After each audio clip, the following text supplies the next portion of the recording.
وَإِذَا مَرِضْتُ فَهُوَ يَشْفِينِ۔ میرے محترم بھائیوں، آج امت محمدیہ صلی اللہ علیہ وسلم ایک ایسی نازک حالت میں ہے جہاں بیماری صرف جسموں میں نہیں، بیماری صرف جسموں میں نہیں بلکہ دلوں میں، نیتوں میں اور روحوں میں اتر چکی ہے۔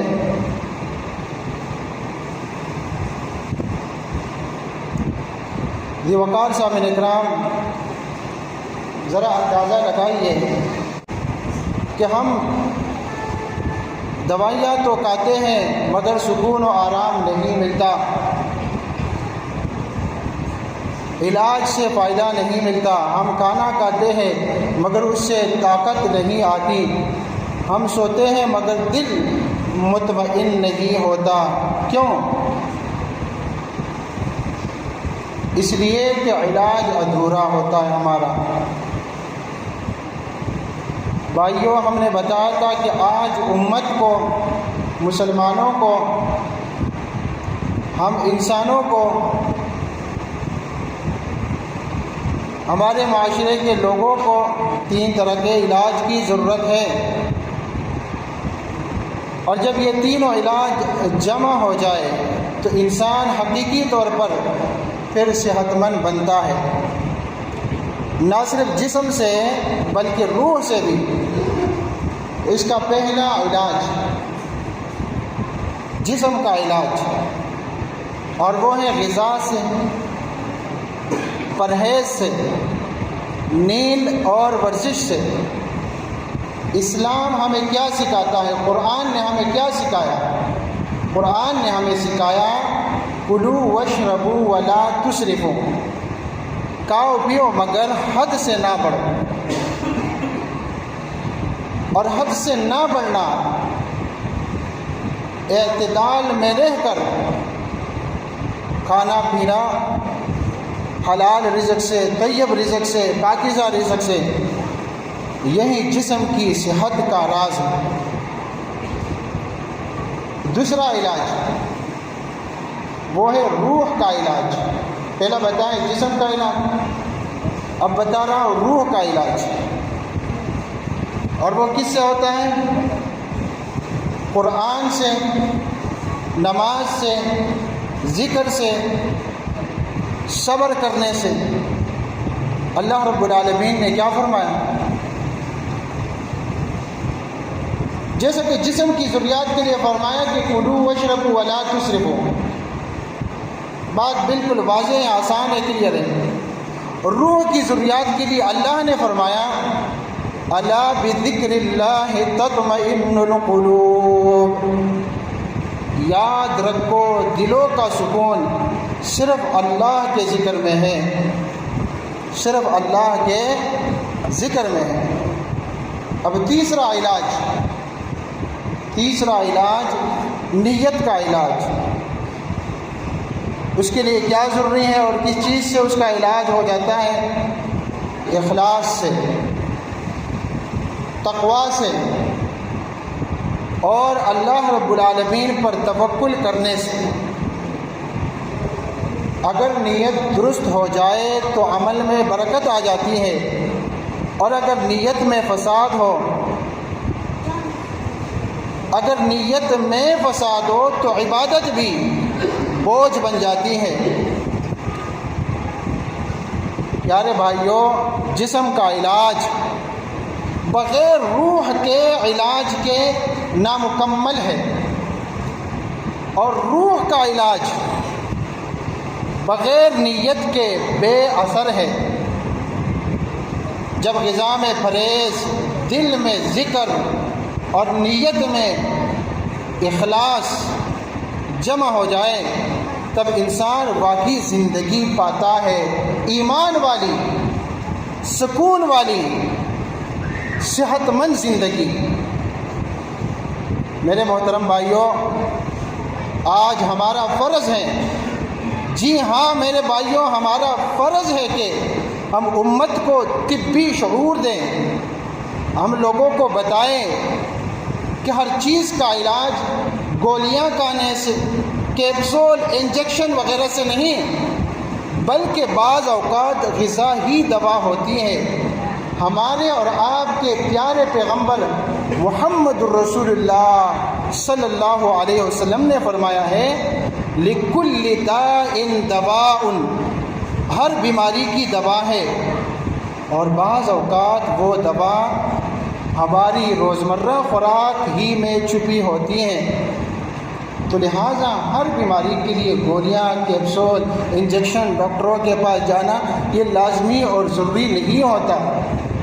جی وقار سامعین کرام، حرام و نجس دواؤں سے بچنا اور نیچرل حلال علاج اپنانا یہ صرف طب کا اصول ہی نہیں بلکہ ہمارے ایمان کا تقاضا ہے، اور جو شخص اپنے جسم میں حرام داخل کرتا ہے وہ اپنی دعاؤں کی قبولیت سے خود کو محروم کر دیتا ہے۔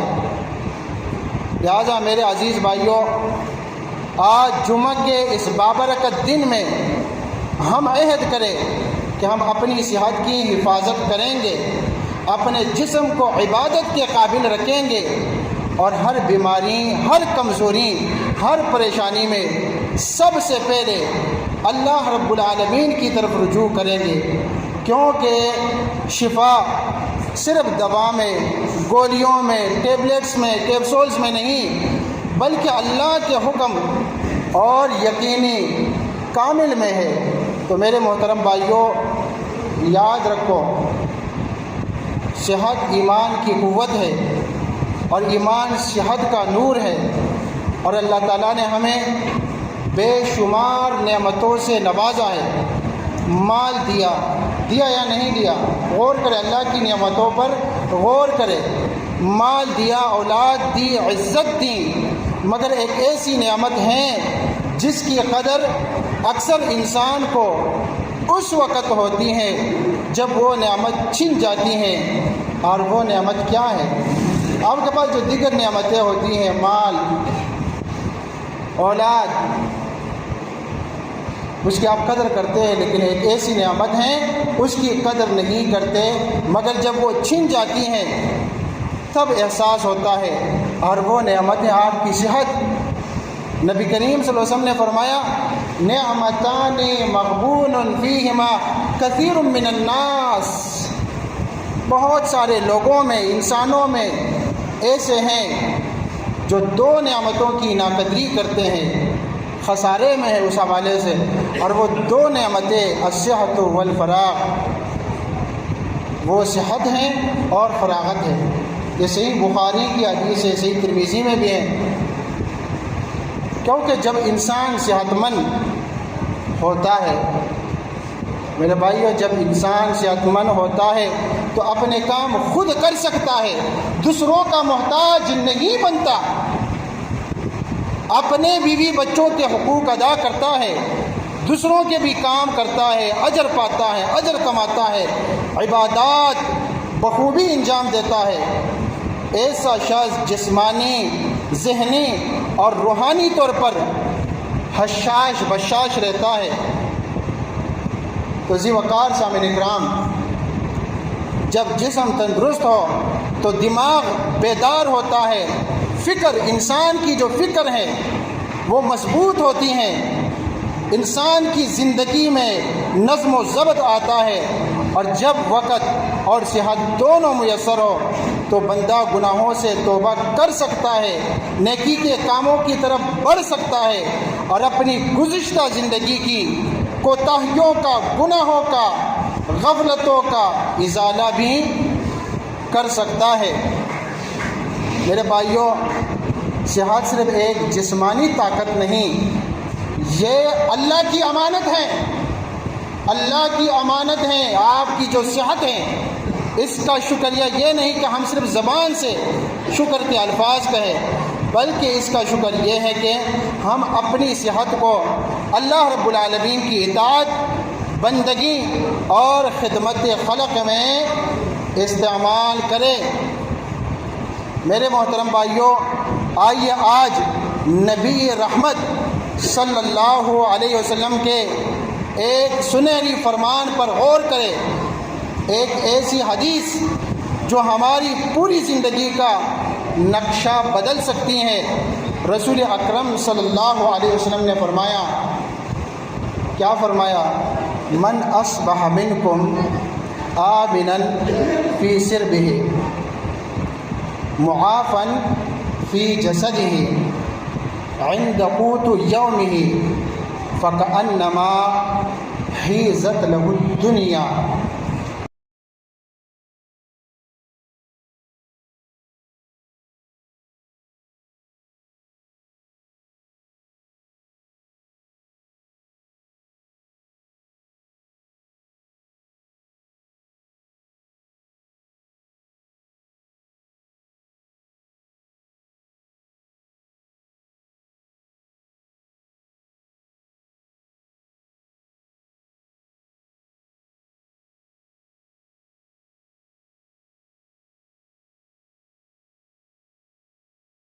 کے بتائے ہوئے الفاظ ہے، زبان مبارک سے ادا کیے ہوئے الفاظ ہے کہ نبی صلی اللہ علیہ وسلم نے فرمایا، جو شخص اس حال میں صبح کرے کہ وہ اپنے لوگوں میں امن سے ہے، کسی کے ساتھ کوئی دشمنی نہیں، اور اس کا جسم تندرست ہے۔ اور نمبر 3، ہم زیادہ سے زیادہ مال کی فکر کرتے ہیں۔ مال کے بارے میں فرمایا کہ ایک دن کا مال اگر اس کے لیے کافی ہے تو گویا کہ پوری دنیا اسے سمیٹ کر دے دی گئی ہے، کہ دنیا تو بہت ہی مختصر ہے، ایک دن کا بھی اندازہ نہیں ہے۔ اگر آپ نے صبح کی اس حال میں کہ اپنے لوگوں کے ساتھ آپ کو کوئی دشمنی نہیں اور آپ کا جسم تندرست ہے، کوئی دائمی بیماری نہیں ہے، اور نمبر 3 ایک دن کی روزی آپ کے پاس ہے، تو گویا کہ آپ پوری دنیا کے مالک ہیں، بادشاہ ہیں۔ اس پر اللہ کا جتنا شکر ادا کر سکتے ہیں آپ اللہ کا شکر ادا کریں، لیکن ہم شکر ادا نہیں کرتے۔ ایک دن کیا ہمارے پاس اتنا مال ہوتا ہے اللہ کی قسم کہ ہم سال و سال بیٹھ جائیں، کمانے کی ضرورت نہیں ہوتی ہے، تب بھی ہم کہتے ہیں ہائے مال مال، اور اللہ کا شکر نہیں ادا کرتے۔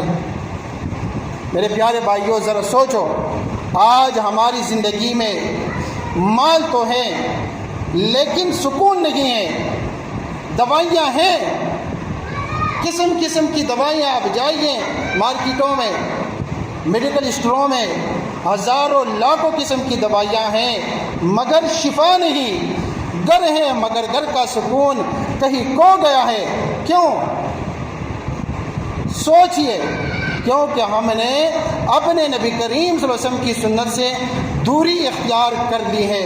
میرے عزیزوں، ہم دن رات جسم کی بیماریوں کا علاج تو کرتے ہیں، لیکن روح کی بیماریوں کا، اپنے دل کی بیماریوں کا، ذہن کی بیماریوں کا علاج بھول جاتے ہیں۔ دل گناہوں سے بیمار ہو جائے، غیبت، حسد، نفرت، شدید نفرت، فحاشی، شہوت، تو پھر جسمانی علاج بھی بے اثر ہو جاتا ہے۔ قرآن کہتا ہے الا من اتی اللہ بقلب سلیم، وہی کامیاب ہوگا جو اللہ کے حضور سلامت دل لے کر آئے گا۔ یہ سورۃ الشعراء کی آیت نمبر 89 ہے۔ دل کی صفائی کس چیز سے ہوتی ہے؟ ذکر سے۔ دل کی صفائی کس چیز سے ہوتی ہے؟ قرآن کی تلاوت کرنے سے، نماز سے، نیک صحبت سے۔ نیک صحبت کیا ہے؟ کسی اچھے نیک صالح انسان سے دوستی کرنے سے۔ آپ کا دوست اگر نیک ہے تو انشاءاللہ نیکی کے راستے پر چلنا آپ کے لیے آسان ہو، لیکن اگر آپ میں سے کسی نوجوان نے اپنے دوستوں کو ایسا بنا لیا کہ برے دوست ہے، برے ماحول کا شکار ہو گیا، تو نیکی پر چلنا اس کے لیے دشوار ہو جائے گا۔ تو میرے بھائیوں، دل کی صفائی ذکر سے، تلاوت سے، نماز سے، نیک صحبت سے اور گناہوں سے بچنے سے، یہی ہے روحانی صحت جو انسان کو اللہ سبحانہ و تعالیٰ کے قریب کرتی ہے۔ دل کو مطمئن کرتی ہیں اور زندگی کو روشنی سے بھر دیتی ہیں۔ لہٰذا میرے بھائیوں، آج ہم عہد کریں کہ ہم جسم کی صحت کے ساتھ ساتھ اپنی روح کی صحت کا بھی خیال رکھیں گے، کیونکہ جب دل سلامت ہوگا تب ہی زندگی سلامت ہوگی۔ پیارے اور ذی وقار سامعین اکرام، ہمیں یاد رکھنا چاہیے کہ اسلام نے ہمیں صحت کی حفاظت کی تلقین صرف جسم کے لیے نہیں بلکہ روح کے لیے بھی کی ہے۔ انسان تب ہی مکمل صحت مند کہلاتا ہے جب اس کا بدن بھی پاک ہو اور دل بھی صاف ہو۔ اسلام نے صفائی کو صرف ظاہری چیز نہیں بنایا بلکہ ایمان کا حصہ قرار دیا ہے۔ نبی کریم صلی اللہ علیہ وسلم کا ارشاد گرامی ہے، الطہور شطر الایمان، صفائی ایمان کا آدھا حصہ ہے۔ تو صرف جسمانی صفائی، صرف کپڑوں کی صفائی اور دل گندا ہو تو پھر یہ کیسا آدھا ایمان ہوگا؟ فرمایا کہ صفائی ایمان کا آدھا حصہ ہے، صحیح مسلم میں۔ تو میرے بھائیوں، ایک سچا مسلمان ہر پہلو سے صفائی کا خیال رکھتا ہے، اپنے کھانے میں بھی، کپڑوں میں بھی اور اپنے دل اور نیتوں میں بھی۔ بدن کی صفائی جسم کو راحت دیتی ہے جبکہ دل کی صفائی روح کو سکون دیتی ہیں، اور جب جسم اور روح دونوں پاک ہو تو انسان قوی، پرعزم اور باوقار بن جاتا ہے۔ نبی کریم صلی اللہ علیہ وسلم نے فرمایا ہے، المؤمن القوی خیر واحب الی اللہ من المؤمن الضعیف، طاقتور مومن کمزور مومن سے بہتر اور اللہ کو زیادہ محبوب ہے، صحیح مسلم۔ لیکن طاقت صرف جسمانی نہیں ہوتی، طاقت ایمانی بھی ہے، اخلاقی بھی ہے، ارادی بھی ہے۔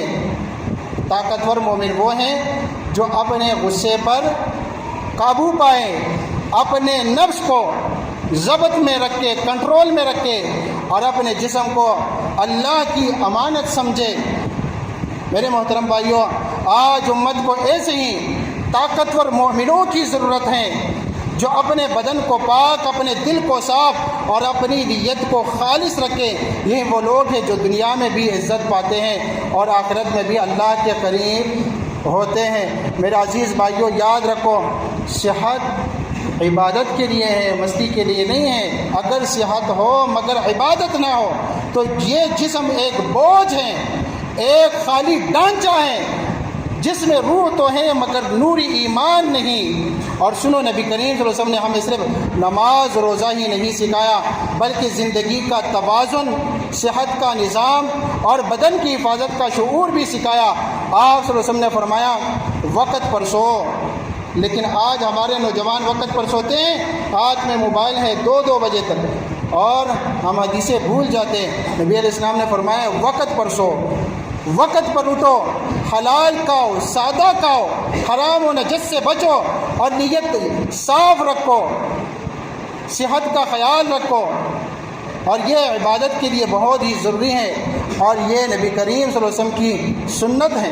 میرے محترم سامعین، ہماری صحت صرف ہمارا ذاتی مسئلہ نہیں، یہ امت محمدیہ کی امانت ہے، تمام مسلمانوں کی امانت ہے۔